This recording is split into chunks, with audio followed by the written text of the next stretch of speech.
Det er Skovlund Pride, og jeg er formanden Natalie Ann Knudsen. Hvor vi har nogle holdninger til vores indvandrerpolitik, som er, at indvandrere er vores ligemænd, og de skal behandles ligesom alle andre danskere.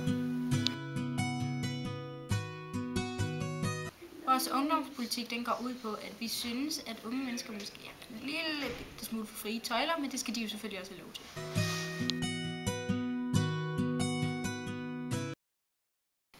Vores uddannelsesplaner går ud på, at vi vil have, at efterskolerne bliver ved, som de er, og at skatten skal sættes op. Miljø vil vi gerne have vindmøllekraft ekstra meget gerne, og vi vil gerne have grøn energi, som elbiler og alt det der.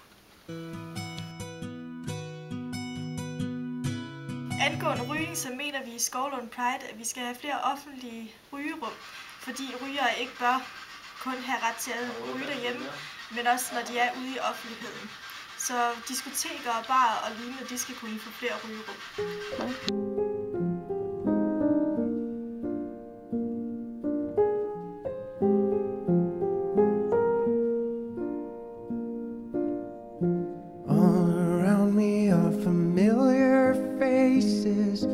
Worn out places, worn out faces.